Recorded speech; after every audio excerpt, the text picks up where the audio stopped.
نحمده ونصلي على رسوله الكريم أما بعد أعوذ بالله من الشيطان الرجيم بسم الله الرحمن الرحيم رضي الله عنكم ورضوا عنه صدق الله العظيم அளவற்ற அருளாளனும் நிகரற்ற அன்புடையோனுமாகிய எல்லாம் வல்ல அல்லாஹுவின் பெயரால் துவங்குகிறேன். அருமை நாயகம் முஹம்மதுர் ரசூலுல்லாஹ் ஸல்லல்லாஹு அலைஹி வஸல்லம் அவர்களின் மீதும் நட்பாக்கியங்கள் நிறைந்த அவர்களுடைய உம்மத்தினர், குறிப்பாக இக்காணொளியில் இணைந்திருக்கிற நம் அனைவர் மீதும் எல்லாம் வல்ல அல்லாஹுவின் நல்லருள் என்றென்றும் நிறைவாக உண்டாவதாக. ஆமீன். அல்லாஹுவின் பேரருளால் இஸ்லாத்தினுடைய ஆளுமைகளை பற்றி, மார்க்கத்திற்காக மகத்தான சேவைகளை புரிந்த நல்லோர்களை பற்றிய இஸ்லாத்தின் வேர்களும் விழுதுகளும் என்கிற தொடரின் 68வது நாளான இன்று மிகச்சிறந்த நபித்தோழர், தாயிஃபினுடைய தலைவர் என்று அன்றைய மக்களால் அழைக்கப்பட்ட ஹதரத் உர்வத் இப்னு மஸ்ஊத் ரலியல்லாஹு தஆலா அன்ஹு அவர்களை பார்க்க இருக்கிறோம். ஹதரத் உர்வத் இப்னு மஸ்ஊத் அஸ்-ஸகஃபி ரலியல்லாஹு தஆலா அன்ஹு தாயிஃபிலேயே பிறந்து தாயிஃபிலேயே வளர்ந்த நபித்தோழர்களில் ஒருவர். நாம் ஒரு 2-3 தொடருக்கு முன்னாலே பார்த்த மிக பிரபலமான சஹாபி முகைரத் இப்னு ஷுஅபா ரலியல்லாஹு தஆலா அன்ஹு அவர்களுடைய தந்தைக்கு இவர்கள் சிறிய தந்தை முறை வேண்டும். நாம் பார்த்து கொண்டிருக்கிற உர்வத் இப்னு மஸ்ஊத் ரலியல்லாஹு அன்ஹுவின் தாயார் அன்னலம் பெருமான் ஸல்லல்லாஹு அலைஹி வஸல்லமுடைய தாயார் ஆமினாவுக்கு சகோதரி ரலியல்லாஹு அன்ஹா. ஹதரத் முகைரத் இப்னு ஷுஅபா ரலியல்லாஹு தஆலா அன்ஹு தாயிஃபில் அந்த மக்களால் மதிக்கப்படுகிற, அந்த மக்களால் தூக்கி வைத்து போற்றப்படுகிற, இவர் சொல் கேட்பதற்காக அந்த மக்கள் ஒன்று திரளுகிற பெரிய ஆளுமையாக தாயிஃபில் இருந்தவர்கள் ஹதரத் உர்வத் இப்னு மஸ்ஊத் ரலியல்லாஹு அன்ஹு. திருக்குர்ஆனின் ஒரு வசனத்திற்கு இவர்கள்தான் விளக்கம் என்று சொல்லுவார்கள் இப்னு அப்பாஸ் ரலியல்லாஹு அன்ஹு. அது என்ன ஆயத்து? ஒரு தடவை காஃபிர்கள்லாம் நபி ஸல்லல்லாஹு அலைஹி வஸல்லம் அவர்களிடம் இஸ்லாத்தினுடைய துவக்க காலத்தில் இஸ்லாத்தை ஏற்றுக்கொள்ள மனமில்லாத அந்த மக்கள் கண்ட கேள்வியெல்லாம் கேட்டார்கள், கண்ட குறுக்கீடெல்லாம் செய்தார்கள். குர்ஆன் ஏன் பிரித்து இறங்குது, ஒன்றா இறங்கலாமல்ல என்று கேட்டார்கள்.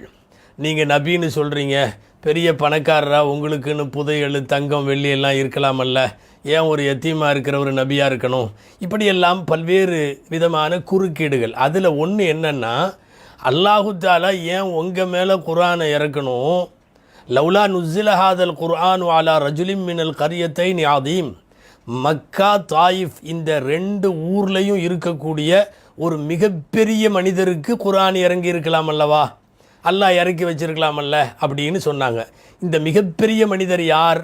அவங்க யாரை நினச்சி அந்த மக்காவாசிகள் சொன்னாங்க அப்படின்னா, மக்காவிலையும் தாயிஃபிலையும் சேர்ந்து அன்றைக்கு மிகப்பெரிய மனிதர் இவர்தான் உர்வத் இப்னு மஸ்ஊத் ரலியல்லாஹு அன்ஹு. இப்னு அப்பாஸ் ரலியல்லாஹு அன்ஹு சொல்கிறாங்க, அந்த மக்கள் 2 ஊர்லேயும் சேர்ந்து பெரிய மனிதர் மீது குர்ஆன் இறங்கலாம் அல்லவா என்று கேட்டது ஹதரத் உர்வத் இப்னு மஸ்ஊத் ரலியல்லாஹு அன்ஹுவை மனதில் வைத்துத்தான் என்று முஃபஸ்ஸிரீன்கள் எழுதுகிறார்கள். இதில் சில பேர் மக்காவை சார்ந்த வலீத் இப்னு முகைரா, 2 பேரை நினைத்திருக்கலாம். ஒன்று மக்காவாக இருந்தால் வலீத் இப்னு முகைரா பெரிய ஆள், காலித் இப்னு வலீத் ரலியல்லாஹுடைய தந்தை, அல்லது தாயிஃபாக இருந்தால் அது நிச்சயமாக உர்வத் இப்னு மஸ்ஊத் ரலியல்லாஹு அன்ஹு. தாயிஃபிலே இவரை விட சிறந்த தலைவர்கள் இல்லை என்கிற அளவுக்கு தன்னிகரற்ற தலைவராக இருந்தவர்கள் இப்போது நாம் சரித்திரம் பார்த்து கொண்டிருக்கிற உர்வத் இப்னு மஸ்ஊத் ரலியல்லாஹு தஆலா அன்ஹு அவர்கள். வரலாற்றாசிரியர் அல்லாமா இப்னு இஸ்ஹாக் ரஹ்மத்துல்லாஹி அலைஹி தங்களுடைய சீராவிலே பதிவு செய்திருக்கிறார்கள், நபிகள் நாயகம் ஸல்லல்லாஹு அலைஹி வஸல்லம் ஹிஜ்ரி 9வது ஆண்டில் தாயிஃபை முற்றுகையிட்டார்கள். முற்றுகை சுமார் 21 நாட்கள் நீடித்தது. தாயிஃபில் இருக்கிற சில கோத்திரத்தார் இஸ்லாத்திற்கு எதிராக அவர்கள் புரிந்த காரியத்திற்காக வேண்டி ஹுனைன் போர் முடிந்ததற்கு பிறகு நபிகள் நாயகம் ஸல்லல்லாஹு அலைஹி வஸல்லம் முற்றுகையிட்டார்கள். என்ன நினைத்தார்களோ அல்லாஹுவின் உத்தரவு, 21 நாள் ஆனதும் போதும் திரும்புங்கள் என்று சொன்னார்கள். எல்லாரும் திரும்பி விட்டார்கள். திரும்பி கொண்டிருக்கிற நபி ஸல்லல்லாஹு அலைஹி வஸல்லம் அவர்கள் திரும்புவதற்கு முன்னாலேயே தாயிஃபிலிருந்து கிளம்பி மதீனாவிலே வந்து பெருமானாருக்கு முன்னாலே நின்றார்கள். நாயகம் ஸல்லல்லாஹு அலைஹி வஸல்லம் வந்தவுடன் ஏற்கனவே இஸ்லாமிய கருத்துக்கள் தங்கள் மனதிலே பதிந்திருப்பதாகவும் இப்போது இஸ்லாத்திலே சேருவதாகவும் தன்னை மதீனாவிலே வைத்து எம்பெருமானார் ஸல்லல்லாஹு அலைஹி வஸல்லமுடைய முன்னிலையில் இஸ்லாத்தில் சேர்த்து கொண்டார்கள். முஸ்லிம் ஆகிவிட்ட மகத்தான தலைவர், மிகப்பெரிய ஆளுமை, தாயிஃபினுடைய தன்னிகரற்ற தலைவர். இனி மார்க்கத்தோடு இவருக்கு இருந்த பல்வேறு தொடர்புகள், அன்னலாரோடு இவர் சம்பந்தப்பட்ட நிகழ்ச்சிகள், இவைகளையெல்லாம் பார்க்கலாம். முதல் செய்தி, கல்யாணம் ஆன உடனே இவர் இஸ்லாத்தில் சேர்றதுக்கு முன்னாடி இவருக்கு 10 மனைவிகள் இருந்தாங்க. 10 பேர் மனைவிகள். அரபுலகத்திலே அது சகஜம் என்று பலமுறை நாம் சொல்லியிருக்கிறோம். இப்போ 10 மனைவிகள். இஸ்லாத்தில் சேர்ந்த உடனே ஸல்லல்லாஹு அலைஹி வஸல்லத்திட்ட வந்தப்போ நபி ஸல்லல்லாஹு அலைஹி வஸல்லம் சொன்னாங்க. இந்த நபிமொழியை அறிவிக்கிறதும் அவர் தான். சஹீஹ் புகாரி, முஸ்லிம் உள்ளிட்ட நூல்களில் இது வருது.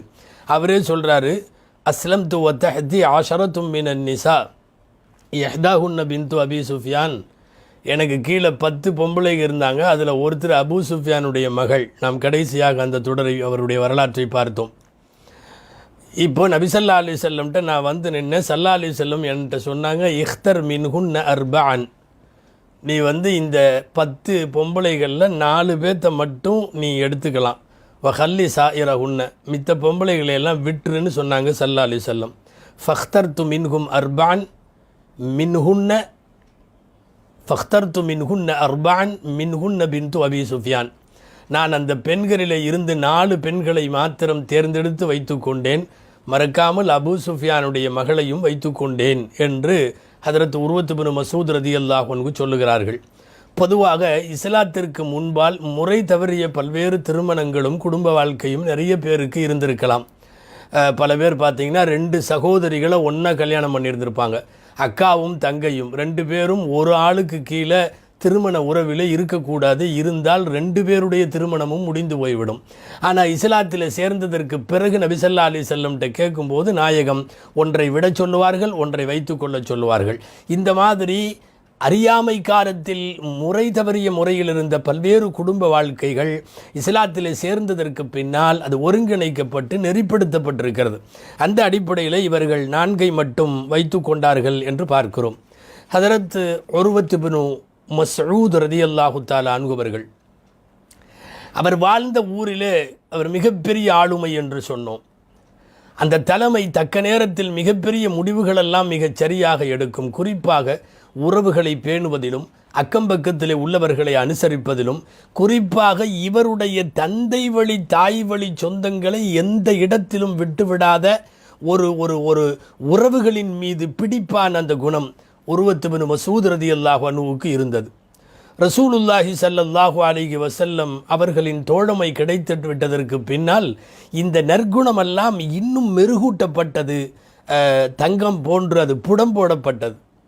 நாம் ஒரு 3-4 தொடர்களுக்கு முன்னாடி முகைரா அப்படின்னு ஒருத்தரை பற்றி ரலியல்லாஹு அன்ஹு அவங்கள பற்றி பார்த்தோம். அதில் ஒரு செய்தி உங்களுக்கெல்லாம் நினப்பு இருக்குன்னு நினைக்கிறேன். பனு மாலிக் கோத்திரத்தார அவங்க கூட அப்படியே டூர் போகிற மாதிரி போயிட்டு நடுராத்திரி எல்லாத்துக்கும் குடிக்க கொடுத்து எல்லாம் போதையில் இருந்தப்போ அத்தனை பேர்த்தையும் கொண்டுட்டு வந்துட்டார். இப்போது அவருடைய சிறிய தந்தை ஸ்தானத்தில் இருக்கிறவங்க இங்கே உர்வத் இப்னு மஸ்ஊத் ரலியல்லாஹு அன்ஹு இவங்க தான். கொன்று போட்டது தன்னுடைய தம்பி பையன், அல்லது தன்னுடைய, சரியாக சொல்ல வேண்டுமென்றால் தன்னுடைய தந்தையின் தம்பி மகன். எந்த உறவையும் அனுசரித்து போகக்கூடியவர். அவன் செஞ்சதுக்கும் இவர்கிட்ட தான் வருவாங்க. அந்த பனு மாலிக் கோத்திரத்தார் எல்லாரும் வந்துட்டாங்க. உர்வத் இப்னு மஸ்ஊத் என்ன சொல்கிற, உன் குடும்பத்தில் இருந்து அந்த முகைரா கொலை பண்ண 13 பேர்த்துக்கு பதிலாக நாங்கள் 13 பேர்த்த கொலை பண்ணுவோன்ட்டு நிற்கிறாங்க. மிகப்பெரிய சர்ச்சை ஊர் கூடிவிட்டது. தாயிஃப் வாசிகள் எல்லாம் நிற்கிறார்கள். மக்காவில் இருந்து பனு மாலிக்குகள் வந்திருக்கிறார்கள். 13 உயிருக்கு 13 உயிர் அவங்க பகரம் கேட்குறாங்க. முடிவெடுக்க வேண்டிய இடத்தில் இருக்கிற நாட்டாமை பொறுப்பில் ஹதரத் உர்வத் இப்னு மஸ்ஊத் ரலியல்லாஹு அன்ஹு. என்ன செய்கிறது? நீண்ட நேரம் யோசித்தவர்கள், பேச்சுவார்த்தை நடத்தியவர்கள், போர் வேண்டாம், சண்டை வேண்டாம், உயிருக்கு உயிர் வேண்டாம், 13 பேர்த்துக்கும் அவர்களுடைய உயிருக்கான நஷ்ட ஈடு, அது கிட்டத்தட்ட 10,000 திருகம் போகும், அத்தனையும் நான் பொறுப்பெடுத்துக் கொள்ளுகிறேன் என்று பொதுமக்களுக்கு முன்னாலே அறிவிப்பு செய்தார்கள். உர்வத் இப்னு மஸ்ஊதினுடைய வரலாற்றில் மிகப்பெரிய அளவில் அவர் கப்பம் கட்டியது, நஷ்ட ஈடாய் கட்டியது. அதுவும் அவர் செய்ததல்ல, அவர் மக்கள் செய்ததல்ல, அவருடைய உறவுகளிலே உள்ள ஒருவர் முகைரா ரலியல்லாஹு அன்ஹு அவர்கள் செய்த இந்த கொலைக்கு 13 பேருடைய தியத் என்கிற நஷ்ட ஈட்டை நான் பொறுப்பேற்றுக் கொள்ளுகிறேன் என்று அறிவித்த போது தாயிஃப் ஸ்தம்பித்து போய்விட்டது. ஏன்னா ஒரு கொலை 2 கொலைக்கு நஷ்ட ஈடு கொடுக்கறதுக்கே படாத பாடுபட்டு பெரும்பொருள் திரட்டி நிதி தர வேண்டும். 13 உயிர்களுக்கும். அந்த நேரத்தில் தாயிஃபினுடைய கவிஞர் ஒருவர் உருவத்து பின் மசூதினுடைய கொடைத்தன்மையை, சொந்தங்களுக்காக அவர் வாரி வழங்குகிற தன்மையை பாராட்டி எழுதிய கவிதை கிதாபுகளிலே பிரபலமானது. ஒரு 2-3 வரி கவிதை எழுதி, உன்னை போல் யார் உறவுகளுக்காக காசுகளை அள்ளி வீச முடியும் என்று தொடங்குகிற அற்புதமான கவி வரிகளுக்கு சொந்தக்காரர் உருவத்து பின் மசூத் ரலியல்லாஹு தஆலா அன்ஹு அவர்கள். மிகப்பெரிய அளவில் உறவுகளை அரவணைத்து கொண்டு போனவர்கள், அவர்களுக்காக வேண்டி தங்களுடைய பொருள், உயிர் எல்லாவற்றையும் அவர்களுக்காக வேண்டி அர்ப்பணித்தவர்கள். உருவத்து பின் மசூத் ரலியல்லாஹு அன்ஹு தாமதமாக இஸ்லாத்திற்கு சேர்ந்தாலும் அன்னலாரிடத்தில் மிகப்பெரிய நெருக்கத்தை பெற்றவர்கள். அன்னலார் பல்வேறு சந்தர்ப்பங்களில் எம்பெருமானார் ஸல்லல்லாஹு அலைஹி வஸல்லம் இவர்களை நினைவு கூர்ந்தார்கள்.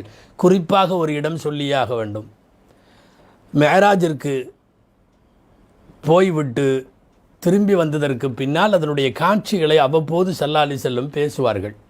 அதில் ஒரு தடவை சொன்னாங்க, பைத்துல் முகத்தஸுக்குள் நான் நுழைந்த போது நபிமார்களை பார்த்தேன். அப்போது நான் மூசா அலைஹிஸ்ஸலாமை பார்க்கிறேன். இங்கே நம்ம ஊருக்கு பக்கத்தில் இருக்கிற ஷனூஆ என்கிற கோத்திரத்தை சார்ந்த மனிதர்களைப் போல் அவர் உருவம் இருந்தது. யார்? மூசா அலைஹிஸ்ஸலாமினுடைய உருவம். அதாவது ரொம்ப உயரமாகவும் நிறமாகவும் இருப்பார்கள் ஷனூஆ கோத்திரத்தார். அதை சொல்லுகிறார்கள். அதுக்கு பிறகு சொன்னார்கள், நான் ஈசா அலைஹிஸ்ஸலாம் அவர்களை சந்தித்தேன். என்னை பொறுத்தவரை ஈசாவை நான் பார்த்ததில் நம்முடைய தோழர்களில் உருவத்து பின் மசூத் ரலியல்லாஹு அன்ஹு போல் ஒத்துப்போகிற வேறு யாரும் இல்லை என்று சொன்னார்கள். அதனால் சில வரலாற்று ஆசிரியர்கள் இந்த உம்மத்தின் ஈசா என்று கூட இவரை பற்றி குறிப்பிடுவதை பார்க்கிறோம். உருவத்து பின் மசூத் ரலியல்லாஹு அன்ஹு அச்சு அசலாக ஈசா அலைஹிஸ்ஸலாமை வடிவமைத்த பேரழகிற்கும் பெரும் அமைதிக்கும் சொந்தக்காரர்கள் ஹதரத் உருவத்து பின் மஸ்ஊத் ரலியல்லாஹு தஆலா அன்ஹு அவர்கள். சஹாபாக்களை புகழ்ந்தும் சிலாகித்தும் பேச பேச கேட்க கேட்க அல்லாஹ் நமக்கு அருள் புரிவான் என்கிற அடிப்படையில் இந்த உம்மத்தின் நபிமார்களை கொண்டு சில சஹாபிகளை நபிகள் நாயகம் ஸல்லல்லாஹு அலைஹி வஸல்லம் ஒப்பிட்டு பேசிய அந்த வரலாறுகளை எல்லாம் நாம் திரும்ப திரும்ப பேச வேண்டியது இருக்கிறது. குறிப்பாக உருவத்து பின் மசூத் ரலியல்லாஹு அன்ஹுடைய வாழ்க்கையிலேயே அவர் செய்த மிகப்பெரிய சாதனை என்று சொல்லப்பட வேண்டியது ஹுதைபியா உடன்படிக்கையில் இவர் ஆற்றிய பங்கு. இவர் என்ன செஞ்சார்? ஹுதைபியா உடன்படிக்கையில் சற்று விரிவாக பார்க்க வேண்டும். ஸல்லல்லாஹு அலைஹி வஸல்லம் சுமார் 1400 பேரோடு அவர்கள் உம்ரா செய்ய வந்திருக்கிறார்கள். மக்காவாசிகள் விடவில்லை, வெளியிலேயே நிறுத்திவிட்டார்கள். பலமுறை சொன்னார்கள் நபி ஸல்லல்லாஹு அலைஹி வஸல்லம், நான் சண்டைக்கு வரவில்லை, போருக்கு வரவில்லை, கஅபாவை தரிசிக்க வந்திருக்கிறேன். நாங்கள் உம்ரா செய்வதற்கு வந்திருக்கிறோம். எங்களை அமைதியாக விட்டால் உம்ரா செய்துவிட்டு திரும்பி விடுவோம், இல்லாவிட்டால் போருக்கும் நான் தயங்க மாட்டேன் என்கிற விஷயத்தை ஸல்லல்லாஹு அலைஹி வஸல்லம் மக்காவிற்கு வெளியிலே தடுக்கப்பட்ட நிலையில், ஊருக்குள் நுழைய அனுமதி கிடைக்காத நிலையில் அவர்கள் அறிவிப்பு செய்து விட்டார்கள். இப்போது மக்காவில் உள்ள காஃபிர்கள்லாம் கூடி ஒரு ஆளை அனுப்பிச்சி விட்டான் பேச்சுவார்த்தை நடத்துறதுக்காக. அவர் புதைல்னு அவருக்கு பேர். அவர் வந்தார். அந்த புதைல் வந்தவர் நேராக நபி ஸல்லல்லாஹு அலைஹி வஸல்லம்கிட்ட வந்து, புதைல் இப்னு வரகான்னு பேர். அவர் வந்தவர் ரசூல் ஸல்லல்லாஹு அலைஹி வஸல்லத்திட்ட அவங்க சொன்னதை அப்படியே ஒப்படைச்சார். எல்லாம் கேட்டுட்டு நபி ஸல்லல்லாஹு அலைஹி வஸல்லம் எல்லா சஹாபாக்களுக்கும் கடுப்பு. இவன் வந்து இந்த ஆள் வந்து பேசிகிட்டு இருக்கிறத பார்த்த உடனே ஸல்லல்லாஹு அலைஹி வஸல்லம் எல்லாத்துட்டையும் சொன்னதை தான் அவர்கிட்டையும் சொன்னாங்க. நீ மக்காவின் தூதுவராக வந்திருக்கிறாய், போய் சொல். நான் கஅபாவை நாடி இபாதத்திற்கு வந்திருக்கிறேனே ஒழிய சண்டை போட அல்ல.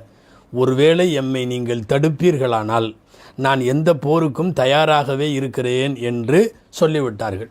எங்களுடைய தோழர்களெல்லாம் உம்ராவுக்காக வேண்டி அவர்கள் எஹ்ராம் கட்டிய நிலையில் திரும்பி போகச் சொல்ல முடியாது என்று சொல்லிவிட்டார்கள். நபிகள் நாயகம் ஸல்லல்லாஹு அலைஹி வஸல்லம் புதைல் வந்தார். வந்து பூராத்தையும் விஷயத்தையெல்லாம் சொன்னார். சொன்னதுக்கப்புறம் எதுக்கும் இன்னொரு தடவை போய் பேச்சுவார்த்தை நடத்தினா என்ன அப்படிங்கிற மாதிரி சில பேர்த்துக்கு சிந்தனை. அப்போ காஃபிராக இருந்தவர் உருவத்து பின் மசூத் ரலியல்லாஹு அன்ஹு, நாம் பேசிகிட்டு இருக்கிற சஹாபி, காஃபிர்லையும் கடுமையான காஃபிர். அப்போ எந்திரிச்சு மக்காவாசிகள்கிட்ட பூரா கேட்டாங்க, ஏன் என்னை நீங்கள் அனுப்பக்கூடாதா முகம்மதோட பேச்சுவார்த்தையை நடத்த அப்படின்னு கேட்டார். தாயிஃபுடைய பெரிய தலைவர் அவரே இப்படி கேட்குறாருன்னா, அவர் திரும்ப கேட்டார், நானெல்லாம் உங்கள் பெரியவங்கெல்லாம் உட்காந்துருக்கீங்களே, நான் உங்களுக்கு மகன் மாதிரி இல்லையான்னாரு. ஆமாம். நீங்களாம் எனக்கு தகப்ப மாதிரி இல்லையா? ஆமாம். அப்படின்னா என்னை ஒரு தடவை அனுப்புங்க, நான் போய் என் பாணியில் பேசி பார்த்துட்டு வர்றேன். பொதுவாகவே பேச்சுவார்த்தைகள் என்பது ஒருவரிடம் தோற்று போகலாம், இன்னொருவரிடம் ஜெயிக்கலாம். அதனால் என்னை அனுப்பிச்சி விடுங்களேன். இப்போ எல்லோரும் சேர்ந்து உருவத்து பின் மசூதை 2வது தடவை அனுப்பிச்சி விட்டாங்க. அங்கே இருக்கிறவனுங்களுக்கு உள்ளூர பயம், படையெடுத்துருவாரோ ஸல்லல்லாஹு அலைஹி வஸல்லம், என்ன பதிரில் வாங்கின அடியெல்லாம் ஞாபகம் இருக்கும் இல்லையா? அப்போ எங்கே வந்துடுவாரோ அப்படிங்கிற பயம். இன்னொன்று, இப்போதைக்கு இவங்களை ஊருக்குள்ளே விடக்கூடாது, விட்டா மக்கா அவங்க கையில் போயிடும். இந்த பிடிவாதம். உருவத்து பின் மசூத் வந்தார். புதையில் சொன்னதையே திரும்ப சொன்னார். ஆனால் என்ன, கொஞ்சம் வேகமாக வார்த்தைகளை பயன்படுத்தினார். உருவத்து பின் மசூத் தான் தாயிஃபுடைய பெரிய தலைவர்னு நினப்பு. நாம் 2 நாளைக்கு முன்னாடி பேசினோமா இல்லையா, முகைரத்து பின் ஷோபாவுடைய வரலாற்றில் ஹுதைபியாவில் ஸல்லல்லாஹு அலைஹி வஸல்லம் உட்காந்துருக்கிறப்ப பக்கத்தில் மூஞ்சிக்கு ஹெல்மெட்டு போட்டு நின்றுட்டு இருந்தவர் முகைரா. முகைரா யார் தெரியுமா? இந்த உட்காந்துருக்கிற உருவத்து பின் மசூதுடைய தந்தையினுடைய தம்பி மகன். ஒரு வகையில் மகன் வேணும்னு வைங்களேன், சகோதரர் மகன் வேணும்னு வைங்களேன். கையில் வாளோடு வச்சுருந்தார். வந்த உருவத்து பின் மசூது தான் இன்றைக்கி நாம் பேசி கொண்டிருக்கிற சிறப்புகளுக்கு சொந்தக்காரரான சஹாபி. அன்றைக்கு ரசூல் இடத்துல கொஞ்சம் வாலாட்டியவர்னால் கொஞ்சம் பரிகாசமாக அப்பப்போ தாடியை பிடிக்கிறது ரசூலுல்லாட்ட. அப்படி தாடியை பிடிச்சி பேசுகிறது. வந்து உட்காந்தவர் தாடியை பிடிச்ச உடனே பட்டுன்னு ஒரு போடு வாலில் கையில். சொன்னார், அடுத்த தடவை கையில் தாடியில் பட்டுச்சுன்னா கை இருக்காது என்று பேசினார் அல்லவா. இப்போ இந்த உருவத்து பின் மசூத் தான் உட்காந்துருக்கார். ஃபஸ்ட்டு பேச்சுவார்த்தை ஆரம்பிக்கிறப்ப முகைரா நிற்கலை. ஃபஸ்ட்டு அபூபக்கர்லாம் நின்றுட்டு இருந்தாங்க, பாதுகாப்புக்கு நிற்கிற மாதிரி நின்றுட்டு இருந்தாங்க. அவங்க கையிலையும் வாள், அவங்களும் போர்க்கவசமெல்லாம் போட்டிருக்காங்க. இவர் பேச வந்தவர் என்ன சொன்னார், முஹம்மத், உங்களுக்கு தெரியாத விஷயம் இல்லை, போருன்னு ஆரம்பித்ததுன்னு சொன்னால் நீங்கள் கொஞ்சம் பேர் வந்திருக்கிறீங்க, ஒட்டுமொத்த மக்காவும் சேர்ந்து உங்களை அடித்தா தாங்குவீங்களான்னு தெரியல. இன்னொரு விஷயம், கண்ணுக்கு முன்னாடி தன்னுடைய சமுதாயத்தை பூரா சாகடிக்கிற ஒரு ஆளாக நீங்கள் ஆயிர வேணான்னு நான் நினைக்கிறேன். அதாவது உங்கள் ஆளுக பூரா செத்துருவாங்கங்கிற மாதிரி, இறந்து போயிடுவாங்கங்கிற மாதிரி. யாராவது ஒரு தலைவர் கண்ணுக்கு முன்னாலே தன் சமுதாயத்தை கருவறுப்பதற்கு காரணமாக இருந்து விடுவாரா அப்படின்னு ஒரு வார்த்தை. இந்த வார்த்தையெல்லாம் கொஞ்சம் எல்லாத்துக்கும் உஷ்ணமாச்சு, ரசூல் ஸல்லல்லாஹு அலைஹி வஸல்லம் உட்பட. அப்புறம் சொன்னார், ஒருவேளை போர் ஆரம்பித்து விட்டால் நான் இப்போ உங்கள் கூட இருக்கிற இந்த ஆளுகளை எல்லாம் பார்க்குறேன் அப்படின்னு அபூபக்கர்லான்ட்டு தான் பார்வை ஆரம்பித்து ஒரு பார்வை பார்த்துட்டு, எனக்கு என்னமோ போர் ஆரம்பித்தா உங்கள் கூட இருக்கிற இந்த ஆளுகள்லாம் உங்கள் கூட இருக்காமல் உங்களை விட்டுட்டு ஓடிடுவாங்கங்கிற மாதிரி எனக்கு தெரியுது, அதனால் பார்த்து முடிவு பண்ணால் நல்லாயிருக்கும் அப்படின்னு சொன்னாங்களா இல்லையா? பட்டுன்னு அபூபக்கர்லான்னு ஒரு கெட்ட வார்த்தை ஒன்று பேசினாங்க. அதாவது சாந்த சொரூபியாக அமைதியின் மறுவுருவமாய் அறியப்படுகிற அபூபக்கர் ரலியல்லாஹு அன்ஹு கூட அல்லாஹ் ரசூல் விஷயத்தில் யாராவது வரம்பு மீறி பேசிவிட்டால் எவ்வளவு கண்டனமான வார்த்தைகளையும் பதிவு செய்வார்கள்ங்கிறதுக்கு இது ஒரு உதாரணம். நாம் இது ஒளிபரப்பினுடைய எல்லாரும் பார்க்குற பயானுங்கிறதுனால தவிர்த்து விடுவோம். அப்படி ஒரு கெட்ட வார்த்தை, அந்த கெட்ட வார்த்தையை பேசினார்கள் அபூபக்கர் ரலியல்லாஹு அன்ஹு. அந்த ஆள் மிரண்டு போய் அந்த வார்த்தையில், ஆமாம் யார் இவர், எல்லாம் முகக்கவசம் போட்டிருக்காங்க, யார் இவர் அப்படின்னார். ஸல்லல்லாஹு சொன்னாங்க, இப்னு அபி குஹாஃபா, அபு குஹாஃபாவுடைய மகன் அபூபக்கர் தான் நிற்கிறவர். அபூபக்கரா இப்படி பேசுகிறார் அப்படின்னு பார்த்துட்டு, அப்பவும் கூட காஃபிராக இருந்தபோது கூட உருவத்து பின் மஸ்ஊத் பின்னாளில் ரலியல்லாஹு அன்ஹு அவர் என்ன சொல்கிறார் தெரியுமா? கடந்த காலத்தில் உன் மூலியமாக எனக்கு நிறைய உபகாரம் நடந்திருக்கு, எனக்கு மட்டுமல்ல என்னுடைய தாயிஃப் மக்களுக்கெல்லாம் நடந்திருக்கு. அந்த உபகாரம் மட்டும் இல்லை என்றால் நான் இப்போ உனக்கு வேறு மாதிரி நீ பேசுனதுக்கு பதில் கொடுத்துருப்பேன். நான் அந்த உபகாரத்தை நினைத்து அமைதியாகிறேன் அப்படின்னு சொல்லி அமைதியாயிட்டார். சரித்திரத்தினுடைய போகிற போக்கில் நாம் எவ்வளவு பெரிய வன்மமான எதிரிகளாக இருந்தாலும் சரி, அந்த காலத்தில் செய்நின்றி கொன்றவர்கள் கிடையாது, உபகாரத்தை மறந்தவர்கள் கிடையாது. என்றைக்கோ செய்த உதவிகளையும் கூட உதாசீனப்படுத்தாமல் அதை உரிய நேரத்தில் நினைவு கூர்ந்து, கடந்த காலத்தில் நீங்கள் எனக்கு ஹெல்ப் பண்ணியிருக்கீங்க, அதனால் நான் ஒன்றும் சொல்லலை என்று சொல்லிவிட்டார்கள். உருவத்து பின் மசூத் ரலியல்லாஹு தஆலா அன்ஹு நபி ஸல்லல்லாஹு அலைஹி வஸல்லம் அவங்க பேசிகிட்டு இருக்கிறப்போ லொஹுருக்கு டைம் ஆயிடுச்சு. ஸல்லல்லாஹு அலைஹி வஸல்லம் அவர்கள் ஒது செய்யணும். தண்ணியை கொண்டு வந்து வச்சுட்டாங்க. இப்போ ஸல்லல்லாஹு அலைஹி வஸல்லம் ஒது செய்ய போகிறாங்க. ஒது செஞ்சால் இந்த மக்காலிருந்து வந்த தூதுவராக உருவத்து பின் மசூத் வந்திருக்கிறதுனால அவர்கிட்ட காட்டணுன்னே நினச்சாங்களோ என்னமோ, வேண்டு முன்னெப்போதும் இல்லாத அளவுக்கு ரசூலுல்லாஹ் ஸல்லல்லாஹு அலைஹி வஸல்லம் அவர்களுக்கு எப்போவுமே மரியாதை செய்கிறவங்க தான், கூடுதல் மரியாதை. அன்றைக்கு பெருமானாருடைய ஒரு சொட்டு ஒதுவுடைய தண்ணி கூட கீழே விழுகலை. எல்லாம் வந்து கூட்டமாக பொதுவாக ஸல்லல்லாஹு அலைஹி வஸல்லம் தன்னை வரம்பு மீறி சஹாபாக்கள் ஒரு வேளை நடந்து கொண்டால் அப்பப்போ கண்டிப்பாங்க. இங்கே எதுவுமே கண்டிக்கலை. காரணம், இதை உருவத்து பின் மசூது பார்க்கட்டும். அதாவது அரசியல் சாணக்கியத்தனம், இது மிகப்பெரிய அரசியல் சாணக்கியத்தனம். வழக்கமாகவே ஸல்லல்லாஹு அலைஹி வஸல்லம் சஹாபாக்கள்கிட்ட ஒரு அடக்கத்தில் என்னை பற்றி புகழாதீங்கப்பா, எனக்கு எந்திரிச்சு நிற்காதீங்கப்பா, இப்படியெல்லாம் சொல்கிறது உண்டல்லவா. அன்னைக்கு ஒன்றும் சொல்லலை. இவங்க ஒது செஞ்ச தண்ணியை எடுத்து மேலே தேய்க்கிறாங்க. நல்லா புரியணும், ரசூலுடைய ஒது செய்த தண்ணீரானாலும் எச்சிலானாலும் மேனியில் தடவுவதற்கு தகுதி வாய்ந்தது தான். ஆனால் அன்னைக்கு ரசூலுல்லாஹ் ஒன்றும் சொல்லலை.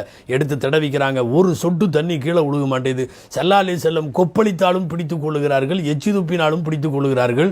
இவர் குறுன்னு பார்க்குறார் உருவத்து பின் மசூது. என்ன இந்த ஆளுங்க, என்ன நடக்குதுங்க? முகமது ஸல்லல்லாஹு அலைஹி வஸல்லத்துக்கு முகமது பின் தோழர்கள்ட்ட இவ்வளோ பெரிய மரியாதையா? அவர் பார்க்க இதெல்லாம் நடந்து முடிஞ்சிருச்சு. இது ஒரு மிகப்பெரிய அரசியல் தந்திரம், அரசியல் சாணக்கியத்தனம் அப்படின்னு சொல்லலாம். ஒரு சஹாபி கூட பெருமானாருக்கு முன்னால் சப்தம் போட்டு பேசுறதில்ல. இதையெல்லாம் பார்த்து ரொம்ப மிகப்பெரிய ஆச்சரியத்தினுடைய உச்சிக்கு போய்விட்டார்.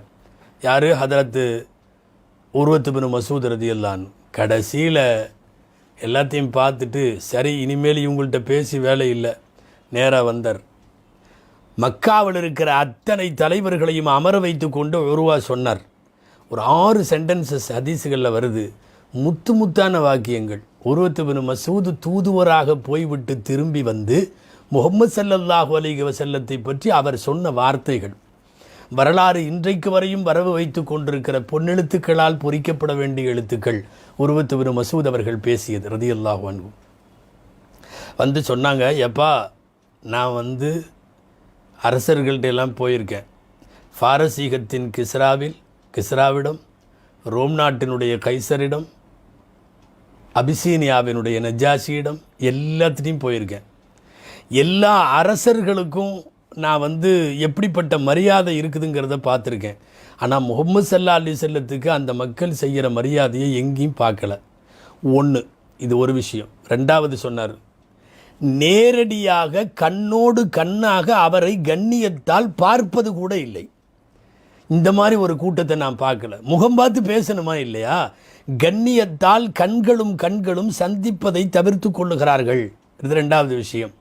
மூணாவது, ஒருவரின் சப்தம் கூட முஹம்மதுவின் சப்தத்தை விட உயரவில்லை. நான் பார்த்த மூன்றாவது செய்தி இது. நாலாவது, அவர் வாய் திறந்து எதையும் சொல்லுவதில்லை, சைகனை தான் செய்கிறார், உடனே செய்து முடித்து விடுகிறார்கள். உத்தரவுக்கு கட்டுப்படுவதில் இவ்வளவு பெரிய தலைமையை நான் இதுவரை பார்த்ததில்லை. அஞ்சாவது சொன்னார், எச்சில் துப்புகிற போது கூட அந்த எச்சில் யாராவது ஒரு கஃப், யாராவது ஒரு கை அதை தாங்கி பிடித்து கொண்டு தங்களுடைய உடலிலே தேய்த்து கொள்ளுகிறார்கள். இது நான் கண்ணாலே கண்டேன். ஆறாவது செய்தி, ஒமா யதவல்லஉ முஹம்மதுன் இல்லஸ்தஹமு அலைஹி. முஹம்மது ஸல்லல்லாஹு அலைஹி வஸல்லம் ஒது செய்துவிட்டால் அந்த ஒதுவில் உறுப்புகளில் வடியும் எஞ்சிய நீரை பிடிப்பதற்கு அங்கே போட்டி நிலவுகிறது. நீ நான் என்று அந்த கழுவப்பட்ட தண்ணீரை வாங்கி உடலிலே தேய்த்து கொள்ளுவதற்கு போட்டி நடக்கிறது. நான் இதை பார்த்தேன். பிரமித்து போனார்கள் மக்காவினுடைய தலைவர்கள். உர்வத்து பின் மசூத் ரலியல்லாஹு அன்ஹு அவர்கள்தான் இவ்வளவு பெரிய உயரத்திலே கொண்டு போய் நபிகள் நாயகம் ஸல்லல்லாஹு அலைஹி வஸல்லத்தை வைத்தார்கள். அன்பிற்குரியவர்களே, உர்வத்து பின் மசூத் ரலியல்லாஹு அன்ஹுவினுடைய ஹுதைபியா சம்பந்தமான செய்தி இது.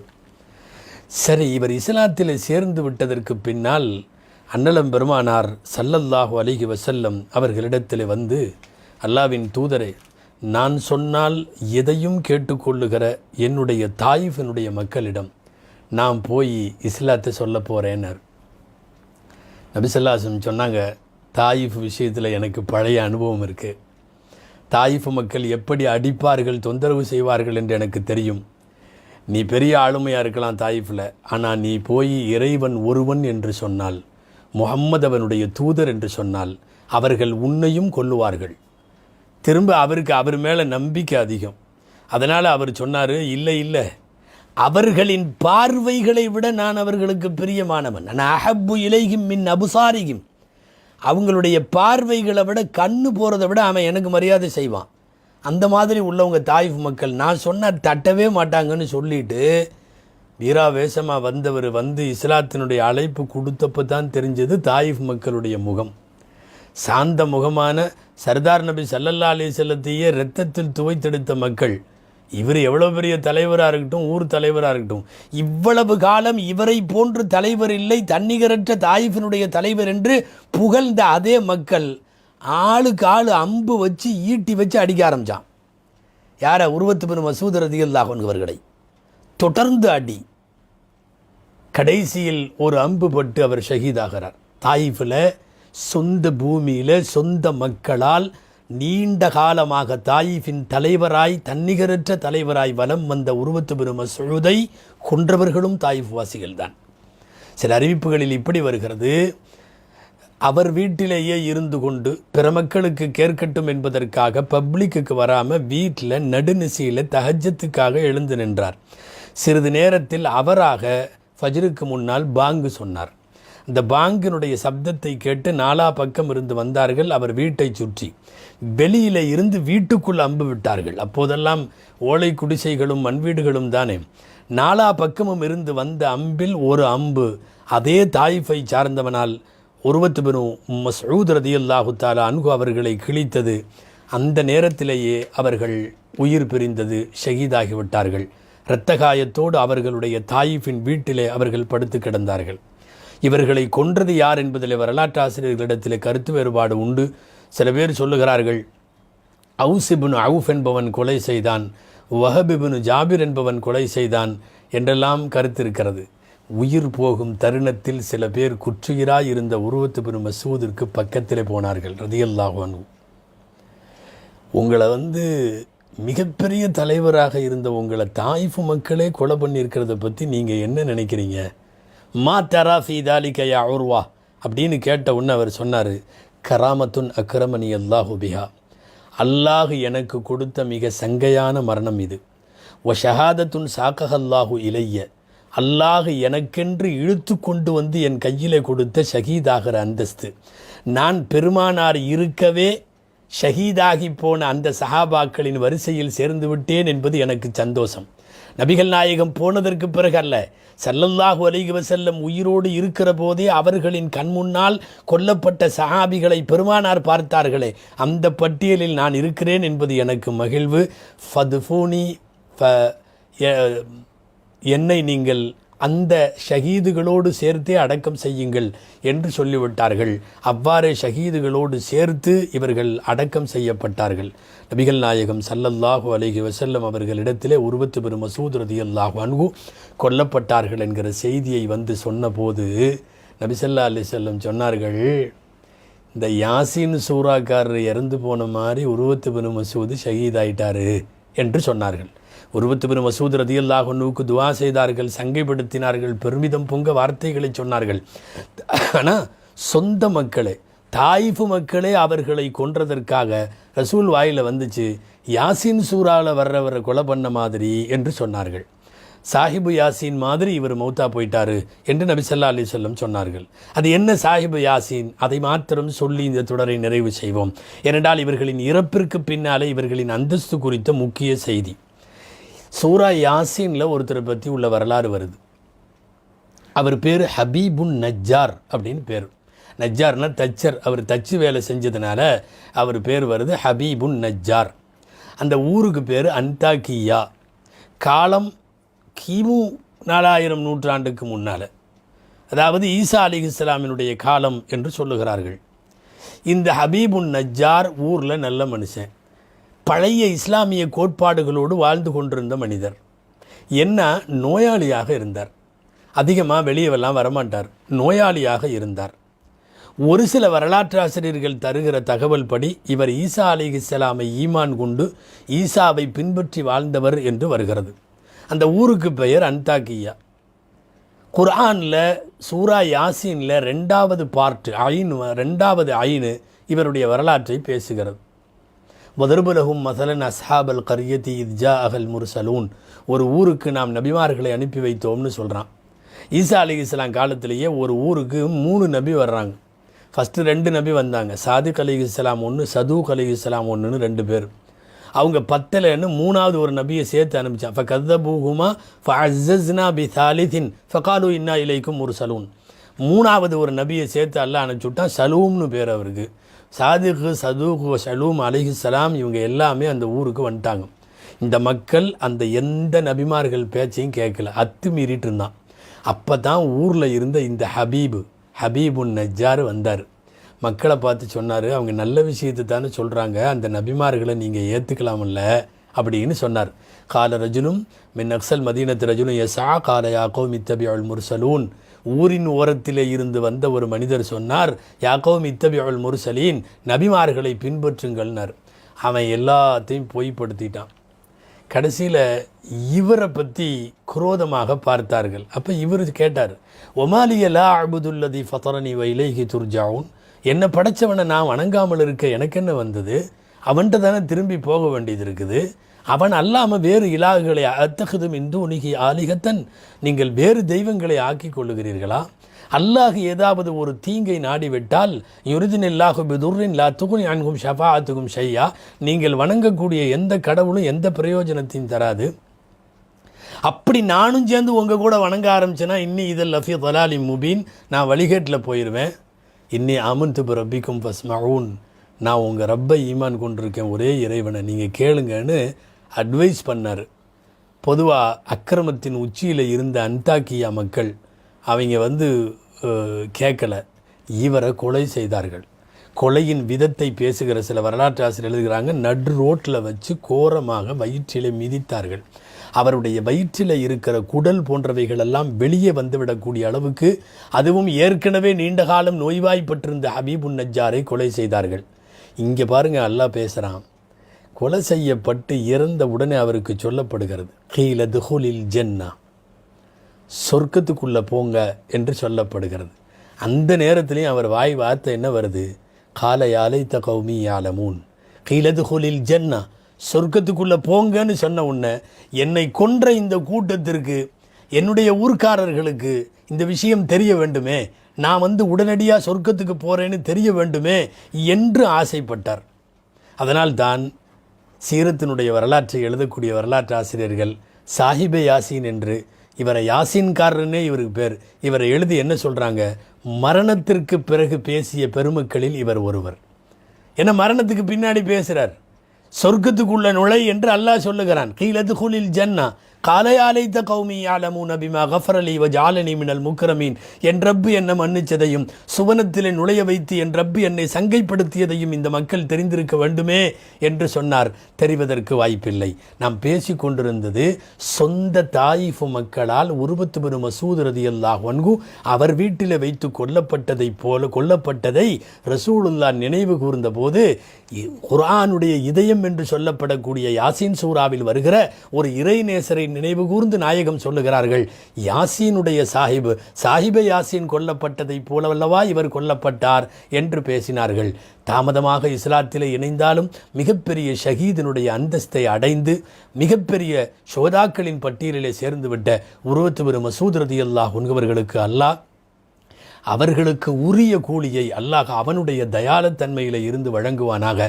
இவர்கள் போன்ற ஈமானிய பற்றையும் இஸ்லாமிய தியாக உணர்வையும் அல்லாஹு ஜல்ல ஷானுஹு தஆலா இந்த உம்மத்திற்கு காலமெல்லாம் நசீபாக்குவானாக. ஆமீன். வஆகிரு தஅவானா அனில் ஹம்துலில்லாஹி ரப்பில் ஆலமீன். அஸ்ஸலாமு அலைக்கும் வரஹ்மத்துல்லாஹி வபரகாத்துஹு.